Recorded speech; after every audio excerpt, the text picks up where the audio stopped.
Welcome to Reddit Aliens. What are some serious, disturbing facts about where you grew up? Please remember to like, share, and subscribe.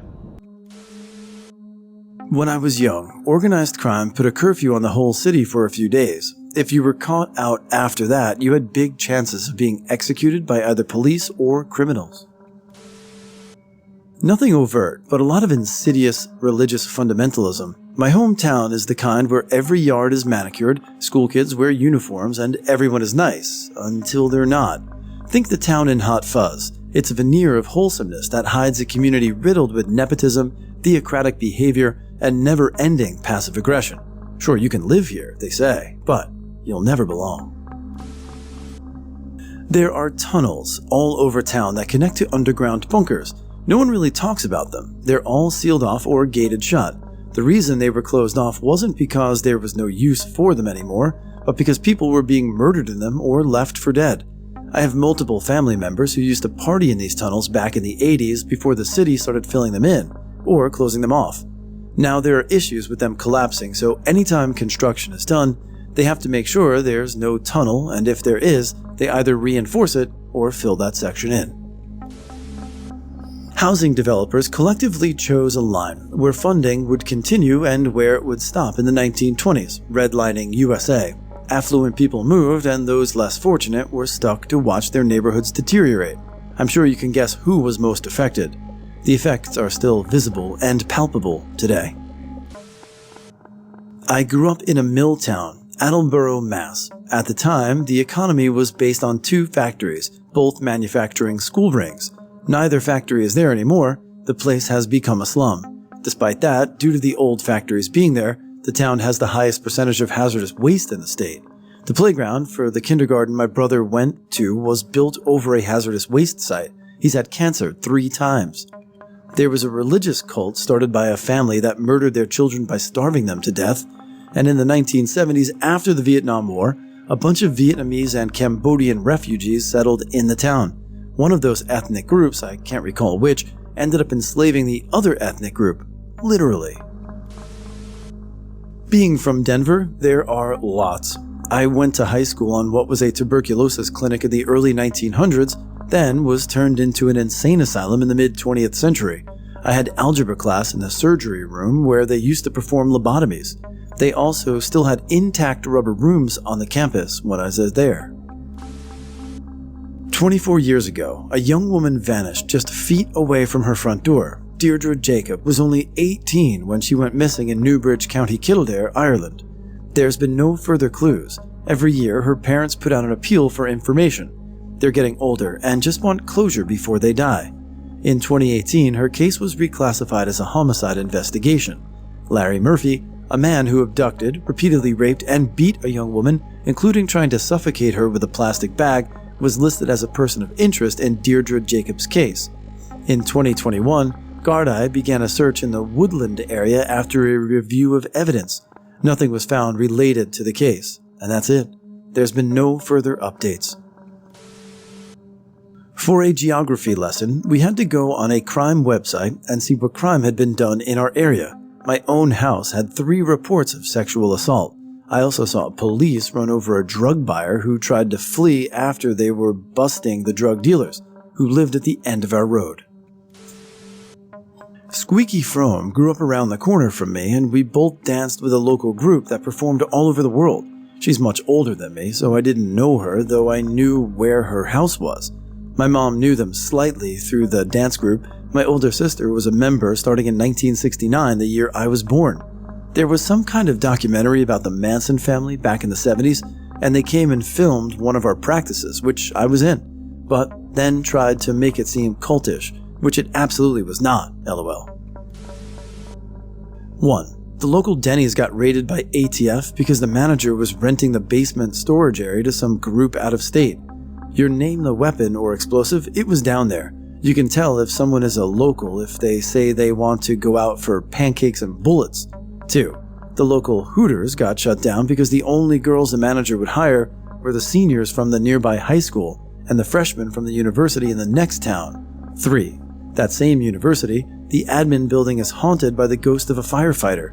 If you ask him to save you, he will somehow show you the way to safety. 4.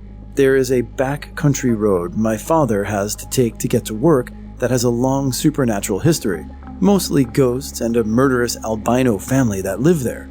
5. Local girl was caught escorting herself while underage. When the investigation was going, it was discovered that her parents were hosting underground orgies at their home for an entry fee, which their daughter apparently was in charge of collecting. Ugh. I live on Brown's Road up in the mountains. There was the Brown family, 3 brothers in the early 1900s, homestead at the end of the street. One brother died of starvation, and the 2 other brothers killed each other. Suspicions are that it was to eat the brother that died, because that's where parts of him cut off and remains found to be cooked. I spoke to the man's son, which his father had found them. By the time, the son was 89. In my hometown, during the year 1190, 22 years before we were granted a city charter, the town's Jews were rounded up into a local tower. Many committed mass suicide or were killed in the blaze as the tower was fired. Any remaining survivors were slaughtered. The tower was rebuilt in stone and still stands to this day. Albeit partially ruined, there is an ongoing project to provide a floor at the battlement level to better show off its features, as opposed to the current narrow walkway. Ramoncito was a 12-year-old boy who was murdered in a sadistic ritual abuse. He was raped, slaughtered, and dismembered by at least 9 people. The witness was her friend, a really young girl who was forced to watch and write everything down. It is highly suspected that powerful people were involved, but all the people that went to jail were really poor people. Said that the humble house in which he was murdered was usually visited by expensive cars. According to the little girl, the whole thing was recorded, but the video was never found. A private detective was sure that he found the video on the deep web. He wanted to watch it and make sure that all the culprits were in jail, but he was not given the money to buy it. That day, Ramoncito knew that he was going to be murdered. Her friend told him so, but he went there anyways because if it's not me, then they're going to find another. I grew up in Russia. I have a whole list, so I guess I have fun with this. Violence against people who are LGBTQ is pretty much permitted, and there's nothing done about it. There is so much corruption within the government, like abuse of power, I think you get it. Journalists have to be extremely careful with what they do. Some have lost lives or jobs because of them wanting to express opinions. They arrest a ton of people for being activists and are strongly against it. There's a lot more, but I don't want to go on anymore. I am LGBTQ as well, so that is one of the huge reasons I don't live in Russia anymore. There is this artificial lake in my hometown, which people used to swim in, myself included. For some reason, they decided to deepen it, and they royally messed up. Somehow, they deepened it at the shore and shallowed it at the center. No one was informed about it. My sister almost drowned because of it. A town with around 130,000 people had more meth lab busts than any other city in the nation. That isn't per capita, that's total. There's 130,000 people managed to beat out New York City and LA by sheer numbers. Within a few years of that, they also are amazed to have the highest rates of suicide and obesity. The city managed to have more fat people while also having an epidemic where people were taking drugs that make them skinny. That takes skill. When I moved away from there, I thought I was in this magical land where you just hardly ever hear about people killing themselves. Nope, turns out I was from the suicide capital, USA. My local high school vice principal was convicted of various pedophilia charges. My mom is a teacher and helped get him removed from the school or investigated. It was mostly swept under the rug, but that was a mama bear moment that I can never thank her enough for. I was very nearly one of his victims. He'd already been trying to groom me before my mom realized what was happening. I was born in East London, Tower Hamlets borough. Tower Hamlets is one of London's poorest areas, in which over 50% of the children here live in poverty. I'm talking pretty bad food insecurity levels here. We also have one of the UK's lowest life expectancies, 16.5 years for males, 56.6 for females. Shamima Begum was also from there. It's actually a cold case, but the only reason why it's not considered solved is because they couldn't find the specific wells this woman used. A lady in my old hometown married and divorced fairly regularly. All of her ex-husbands ended up missing. Turns out she had murdered them, chopped them up into pieces, and threw the remains into a well. My hometown is an affluent, primarily white and about 1/3 Asian town. Smallish, moderately high populated suburb right outside the state capital. Our public school system, along with some of the surrounding town school systems, buses in city kids, most of them black, from poor neighborhoods of the city with weak education systems, in order to give them a better opportunity. There were a lot of small things about this program at our school that I never really noticed until adulthood, and some of them are foggy. However, I do remember some specific things. 1. All the kids waiting for the bus after school were grouped into their respective buses, which you can imagine might resemble segregation. 2. It seemed as though most of these kids were put in the same classes and class groups. Could be a good thing, like to prevent discomfort from separation with familiar people. However, it always rubbed me wrong. 3. The advisor for them at my school, separate from their class advisor, it was the advisor for their program, was white and lived in my town. She has a black child, but that is the only thing about her that connects her to these people. They still loved her though, so I guess that's all that matters. 4. The small number of black children at the schools would be automatically assumed by students and possibly some teachers to live in the city and be part of this program just because they're black. Aside from this, our town and the other town also have a program for learning disabled and emotionally, mentally disabled children, where in the younger years, each of these students had a personal aide in their class, and they still integrated into the class community and learned with the neurotypical kids. However, when they reach high school, they are in a separate class system, in a separate building from everyone else.